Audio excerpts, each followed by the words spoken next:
I'm Michael Doyle and this is my best 11.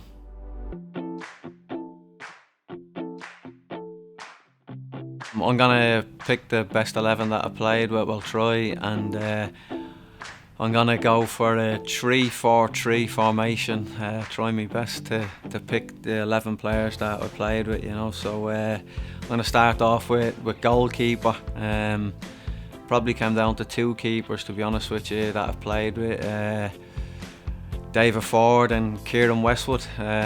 So I'm going to go with David Ford. It's so tight, but I'm going to go for Ford. He came into Portsmouth on a season-long loan, and we'd been unfortunate to not get promoted the season before. And a big part of the reason was probably, you know, we conceded a lot of goals from set pieces and that, and Fordy came in, and I don't think we conceded from a set piece all that season. He was unbelievable for us, just and an unbelievable character around the dressing room, you know.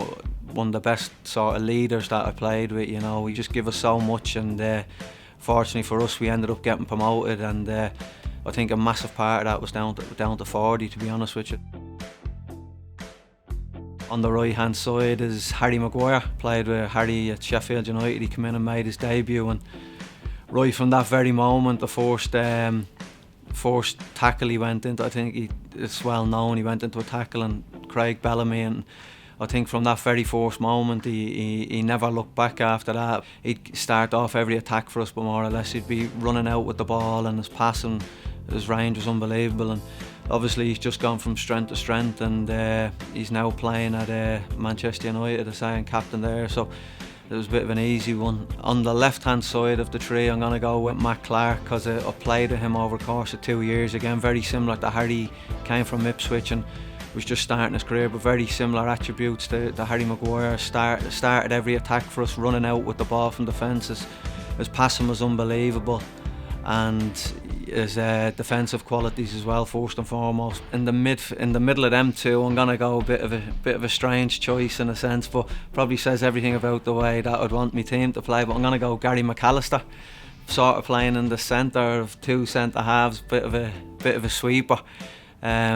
He was actually my manager when I signed for Coventry, and he was the player manager, and his passing range and obviously the way he was as a player was unbelievable. He was a centre midfielder, obviously never played centre half in his life, and people probably think, but I think the way the game has changed now, and he'd be perfect for that role. You see sort of Connor Cody doing it at Wolves, you know, starting a lot of attacks, spraying the ball out from and I see Gary McAllister very the same way.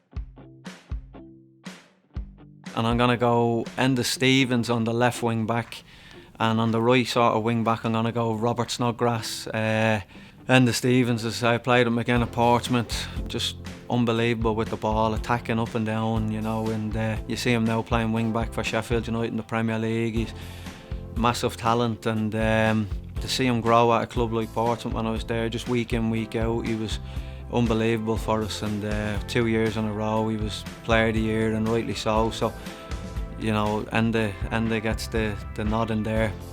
Right wing back, I'm going to go Robert Snodgrass. Played up at Leeds, probably one of the best players I played. He was so good. He was brilliant for that Leeds team. He was the main man, and such a big character in the dressing room as well. He was you know, everything you'd want in a footballer. He was unbelievable in training, unbelievable in games, and then the way he was around the changing room, and that, was such a big character. He was a great laugh. But picking your sort of best 11, he first one to sort of come into my mind, because that year we had at Leeds, we had some unbelievable days. We went to Man United and win, and things like that, and he was at the forefront of everything we did. I'm going to go for Dennis Wise and Kevin MacDonald as my two midfielders.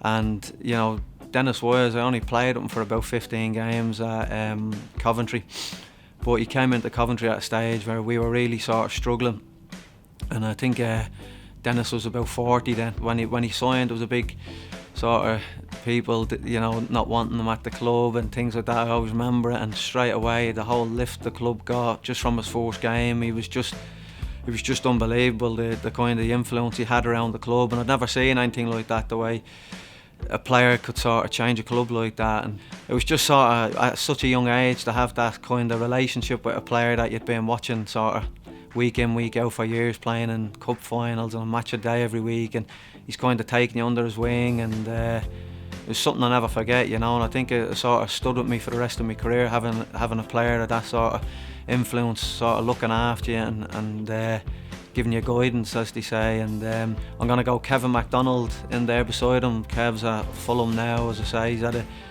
played up with Sheffield United. He'd come to Sheffield United as a player, kind of lost his way a bit at Burnley and that, and he came into Sheffield United, and you know, for them 3 years I think it was he played there, he was sort of the main man, and I was fortunate enough to play with him. He just used to dictate games. He was brilliant, you know. He just used to make the game look so easy. He had everything. He was 6 foot, strong as an ox, and he used to just grab games by the scruff of the neck and sort of dictate them. And it was one of them when I played him. It's just, you know, privileged to play with people like that. And as you say, like other players in the team, they've gone on. You've played with them at a young age, and it's just great to see them kick on and fulfil their potential. But as I say, with all them players that I sort of mentioned, you know, they've sacrificed everything, and you see them making the sacrifice and getting the reward. So it's great. And Kev was, he was a special player, you know. I think the first one I'm going to go for my number 9, and as I say, I've played with some great players and been fortunate to play with great strikers, Leon Best, Stern John, but I'm going to go for Mark McNulty. He's a great friend of mine first and foremost, but he was a great player. Had three spells at 3 different clubs up at Sheffield United. A young kid, he came down from Livingston, and I just remember him being on trial, and obviously not knowing who he was, but we were doing shooting drills and things like that. He was unbelievable. His movement off the ball was unbelievable, and me as a midfielder, I just always had that pass. I'd always be able to find him in pockets or in behind, as I say, and people couldn't live with him. His movement, and that was a joke. His hold-up play, it was brilliant to play with, and as I say, I'm going to put him as me number 9. Then on the left side of the tree, I'm going to go Gary McSheffrey. Again, it's not a sort of Friends reunited team, but that time when I went into Coventry, my first time, I was young, and Gary was he was a big name around the club, and first and foremost he was Coventry through and through, and he came back, and just when he came back, like for them sort of 2.5 years, he was unbelievable. He was goals every week, or he was creating goals, and that first spell when I had with my Coventry, he was unplayable, as they say, left and right foot. Scored you 15 goals a season from sort of left wing. He was, as I say, he was massive for us. And then I'm gonna go on the right. This is a bit more tricky now on the right hand side, but I'm gonna go with, there's 2 players that are coming into my mind, and I feel bad for one of them to leave them out. I'm gonna go Stephen Quinn, who I played with at Sheffield United, or Kyle Bennett. It's a bit of a toss of a coin to pick one of them, but I'm gonna go Kyle Bennett. You know, he was one of the best players I played with technically. He was unbelievable. He was always available for the ball, and that was the one thing that stuck out with Kyle for me, was, you know, when you're playing at clubs like Portsmouth, that it can get tough at times, big crowds, but he never shied away from the challenge. And what I mean by that was his character. When the chips were down, he was unbelievable, and a great character. And I think I'd have a few problems in that dressing room with them players. Some of them are bloody crazy, you know, but I'd fancy that team, you know, at the championship level down against anybody, you know, some great players there. I'm Michael Doyle, and that was my best 11.